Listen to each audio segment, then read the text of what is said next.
Lie damn lie and statistics അഥവാ നുണ പെരുന്നുണയുടെ സ്ഥിതിവിവരക്കണക്കുകൾ. കുറച്ചുകൂടി പറഞ്ഞാൽ കള്ളം പച്ചക്കള്ളമായ സ്ഥിതി വിവരക്കണക്കുകൾ. സ്റ്റാറ്റിസ്റ്റിക്സ് പഠിപ്പിക്കുന്ന പിള്ളേരുടെ ബാലപാഠമാണ്. കണക്കുകൾ കൊണ്ടുള്ള ഒരു ചുറ്റിക്കളി. നാടൻ ഭാഷയിൽ പറഞ്ഞാൽ കണക്കുകൾ കൊണ്ട് അമ്മാനമാടുക. അതുവഴി ജനത്തെ തെറ്റിദ്ധരിപ്പിക്കുക. മാർക്ക് ട്വെയിൻ എന്ന പ്രശസ്തനായ എഴുത്തുകാരനാണ് ഈ പ്രയോഗം ജനപ്രിയമാക്കി മാറ്റിയത്.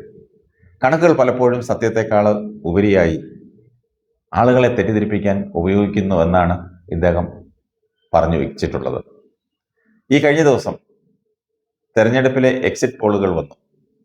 അത് വന്നു തുടങ്ങിയപ്പോൾ ആദ്യം ഓർമ്മ വന്നത് മാർക്ക് ട്വെയിനെയാണ്. കണക്കുകൾ എപ്പോഴും പറയുന്നവന്റെ താല്പര്യമനുസരിച്ചാണ് അവതരിപ്പിക്കുന്നത്. മലയാളത്തിലെ ഒരു ചാനൽ 2021 തെരഞ്ഞെടുപ്പ് കാലത്ത് 140 സീറ്റിലും UDF വിജയിക്കുമെന്ന് പറഞ്ഞില്ലെങ്കിലും ഏതാണ്ട് അതിനടുപ്പിച്ചൊക്കെ പറഞ്ഞു പിടിപ്പിച്ചു. അതിലേറ്റവും പ്രധാനപ്പെട്ട ഒന്നാണ് ഉടുമ്പൻചോല നിയോജകമണ്ഡലത്തിൽ മണിയാശാൻ 20,000 വോട്ടിന് തോൽക്കുമെന്ന് പ്രവചിച്ചത്.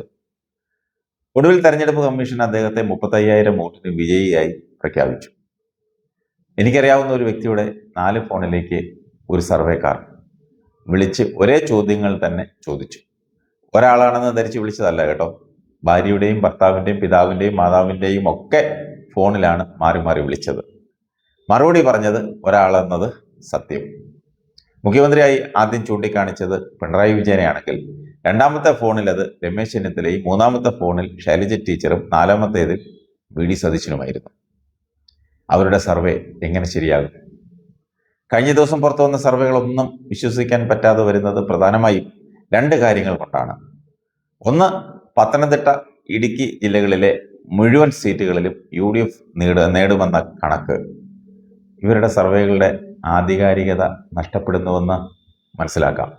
മാത്രമല്ല, ഇവർ ഈ പറയുന്ന സർവേ റിപ്പോർട്ടാണ് കഴിഞ്ഞ 15 ദിവസമായി രമേശ് ചെന്നിത്തലയും വേണുഗോപാലും തലങ്ങും വിലങ്ങും ഉപയോഗിച്ചുകൊണ്ടിരിക്കുന്നത്. നമ്മളൊരു കള്ളത്തരം പറഞ്ഞാൽ അത് കേൾക്കുന്നയാൾ വിശ്വസിക്കില്ലെന്ന് കാണുമ്പോഴാണ് ചില കണക്കുകളുടെ പിന്തുണയോടെ ആ നുണ ആധികാരികമായി പറയുന്നത്. പക്ഷെ നമ്മൾ ഒരാളുടെ മുന്നിൽ പറയുമ്പോൾ നമുക്ക് ഇഷ്ടമുള്ള കണക്കുകൾ എടുത്ത് വച്ചിട്ടാണ് പറയാൻ തുടങ്ങുന്നത്. അങ്ങനെയാണ് ഇതിനെപ്പറ്റി പഠിച്ചിട്ടുള്ളവർ പറയുന്നത്. അതായത് കള്ളത്തിന്റെ ചേട്ടനാണ് പച്ചക്കള്ളം. ഇവരുടെ രണ്ടുപേരുടെയും തന്തയാണ് സ്റ്റാറ്റിസ്റ്റിക്സ് അഥവാ സ്ഥിതിവിവര കണക്കുകൾ. ആ സ്ഥിതിവിവര കണക്കുകൾ അന്തരീക്ഷത്തിൽ നിന്നും ഉണ്ടാക്കിയെടുക്കുന്നതാണ്. കണക്കുകൾ ഉണ്ടാകുമ്പോൾ ഒരു പൊതുധാരണയുടെ പുറത്താണ് പലതും സൃഷ്ടിക്കപ്പെടുന്നത്. അതിനുള്ളിലൂടെ മണ്ഡലത്തിൽ നടന്നിട്ടുള്ള സോഷ്യൽ എഞ്ചിനീയറിംഗ് പലപ്പോഴും കണക്ക് കൂട്ടാതെ പോകാറുണ്ട്. പിന്നെ മലയാളിയുടെ മനസ്സിലുള്ള സത്യം കണ്ടുപിടിക്കാൻ കുറച്ച് ബുദ്ധിമുട്ടാണ്. അയാൾ ഒരിക്കലും സത്യം പുറത്തു പറയുന്നില്ല എന്നുള്ളതാണ് ഇതിന്റെ പ്രത്യേകത.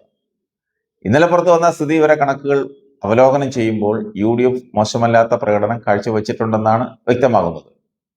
എന്നാൽ 4-ാം തീയതി തെരഞ്ഞെടുപ്പ് കമ്മീഷൻ പുറത്തുവിടുന്ന യാഥാർത്ഥ്യവുമായി അതിന് എത്രമാത്രം ഇഴയടുപ്പം ഉണ്ടാകുമെന്നുള്ളതാണ് ഇനി അറിയേണ്ടത്. പാലായിൽ UDFും കഴക്കൂട്ടം, വട്ടിയൂർക്കാവ് നിയോജകമണ്ഡലങ്ങളിൽ 3 സ്ഥാനാർത്ഥികളും ഒപ്പത്തിനൊപ്പം നിൽക്കുകയും ചെയ്യുന്നു എന്ന് പറയുന്നത് അവിശ്വസനീയമായ കാര്യങ്ങളല്ലേ? അടിസ്ഥാനപരമായി മനസ്സിലാക്കേണ്ട ഒരു കാര്യം, ഒരു മുന്നണിക്കും അനുകൂലമായ ഒരു കാറ്റ് ഈ തെരഞ്ഞെടുപ്പിന് ഇല്ലായിരുന്നു എന്നുള്ളതാണ്.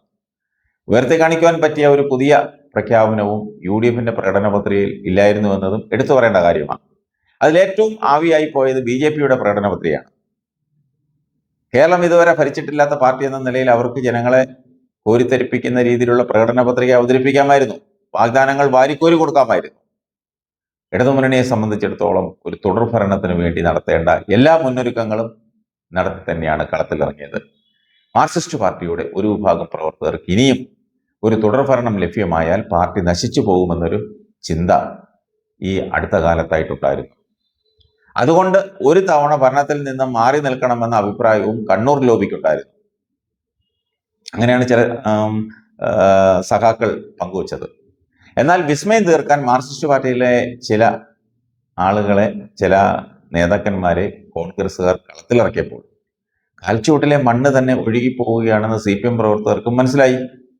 അത് സ്വാഭാവികമാണ്. ഭരണം വേണ്ടെന്ന് ചിന്തിച്ചിരുന്നവർ പോലും ഭരണം പിടിച്ചേ പറ്റൂ എന്ന അവസ്ഥയിലേക്ക് കാര്യങ്ങൾ കൊണ്ടുപോയി എത്തിച്ചു. ഇടതുമുന്നണിയിൽ ഏറ്റവും നഷ്ടം സംഭവിക്കുന്നത് ഒരുപക്ഷെ CPIക്കായിരിക്കും. ചില സീറ്റുകളിലെങ്കിലും നല്ല സ്ഥാനാർത്ഥികളെ നിർത്തി മത്സരിപ്പിച്ചിരുന്നുവെങ്കിൽ നിസ്സാരമായി പിടിച്ചെടുക്കാമായിരുന്നു. അതിന് ഏറ്റവും നല്ല ഉദാഹരണമാണ് മൂവാറ്റുപുഴ. യാക്കോബായ സമുദായത്തിൽപ്പെട്ട കുഴൽനാടൻ മത്സരിക്കുന്ന മൂവാറ്റുപുഴയിൽ ഒരു കത്തോലിക്കനെ സ്ഥാനാർത്ഥിയായി മത്സരിപ്പിച്ചിരുന്നുവെങ്കിൽ ആരോടും ചോദിക്കാതെ ആ സീറ്റ് കയ്യിലിരുന്നേനെ. ബിനോയ് വിശ്വത്തിന്റെ മുന്നിൽ പോലും ഈ ആവശ്യം ഉയർന്നു വന്നപ്പോൾ മന്ത്രി രാജന്റെ ഭാര്യ സഹോദരൻ എന്ന നിലയിൽ നറുക്കു വീഴുകയാണ് ചെയ്തത്. ബന്ധുക്കളെയും സ്വന്തക്കാരെയും ഉയർത്തി കാണിക്കുവാൻ ശ്രമിക്കുമ്പോഴുണ്ടാകുന്ന പരാജയമാണത്. ഏതായാലും CPIക്ക് കഴിഞ്ഞ തവണ ലഭിച്ച 17 സീറ്റിൽ വലിയ കുറവ് സംഭവിക്കും. CPMനെ സംബന്ധിച്ചിടത്തോളം എന്തെല്ലാം കാണിച്ചാലും 55 സീറ്റിൽ താഴെ പോകാൻ സാധ്യതയില്ല. ഏതായാലും കണക്കുകൾ നിരത്തി പച്ചക്കള്ളം ജനങ്ങളിൽ അടിച്ചേൽപ്പിക്കുന്ന എക്സിറ്റ് പോളുകൾ ഇനി തുടരണമോ അത് വിശ്വസിക്കണമോ എന്ന് തന്നെയാണ് നമ്മൾ ആലോചിക്കേണ്ടത്.